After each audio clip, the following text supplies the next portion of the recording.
We have officially projected every Power Four team's record. So let's go ahead and take a look at the standings. We're going conference by conference. We did the ACC yesterday. Today, it's the Big Ten. At the top of the conference, really separating themselves are these top three teams. And I think that's, going to be pretty clear throughout the season. Ohio State, Oregon, and Penn State.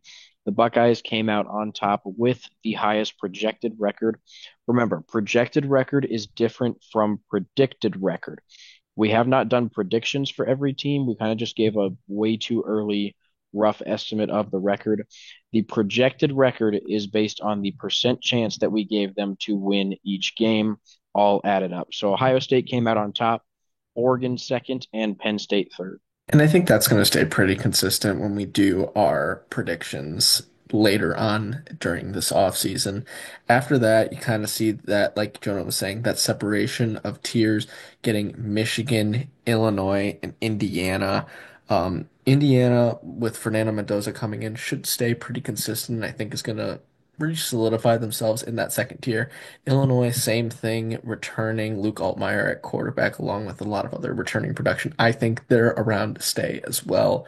And then Michigan, year in and year out, they have one of the best defenses. They ended the year last year really well, getting wins over Ohio State and Alabama with essentially those same guys on defense that will be starters this year. And with an offense that should be a little bit better, I think we're going to see them in the second tier, maybe being in the fringe top tier as well.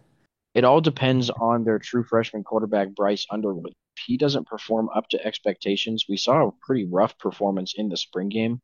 So Michigan's offense, if it doesn't go up to par, we could maybe see them drop down into a little bit of a lower spot in these rankings. And personally, I would maybe even throw Minnesota and Washington kind of into the same tier with Indiana, Illinois, and Michigan. I think we're going to see a really solid year from both of these schools. Their schedules might just be a little bit tougher, but talent-wise, I think the teams are pretty similar. Absolutely. I think Washington is definitely going to be a younger team that's just going to be a little bit more athletic, whereas Minnesota is going to be a little bit more experienced with PJ Fleck being one of the most underrated coaches in college football, in my opinion. So I definitely can see them being in that second tier as well. Then we move down yet another tier, getting into Nebraska, USC, and Iowa.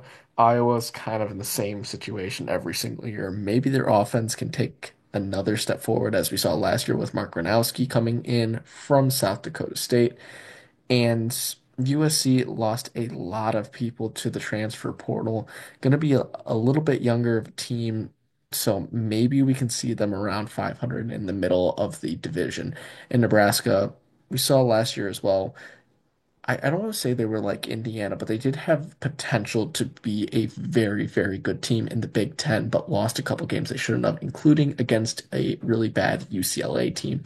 So I think this is, again, a very clear separation of tiers in the Big Ten. Yeah, I think there's a chance we'll see a little bit of a worse season from Iowa this year.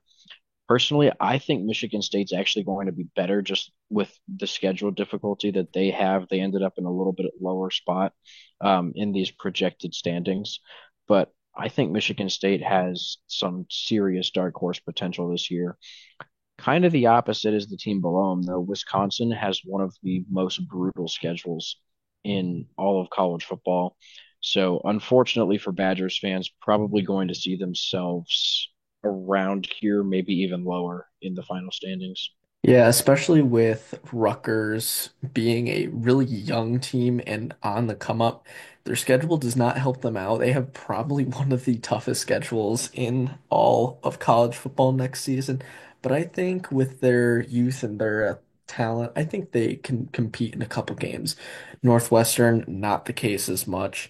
I do not see them succeeding very much next season. They're probably going to be in the bottom three with the worst teams in the Big Ten, Maryland and Purdue. But UCLA is going to be a very interesting team, and I'll let you dive into that a little bit more. Yeah, so when we originally did these projected standings, this was before Nico Iamaleava transferred to UCLA.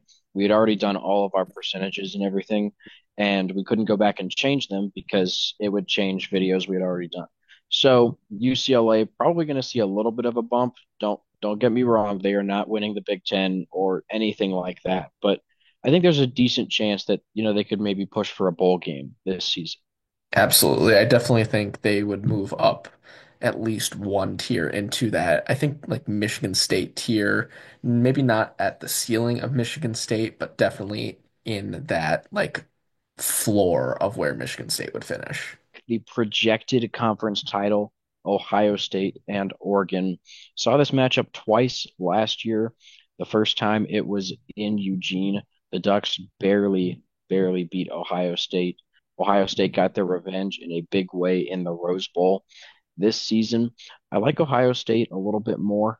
This would be the first matchup they don't play in the regular season, so I think the Buckeyes would get it done. I think just overall better defense, probably going to be a little bit better on offense as well, especially with Jeremiah Smith. So I think Ohio State would win this hypothetical conference championship.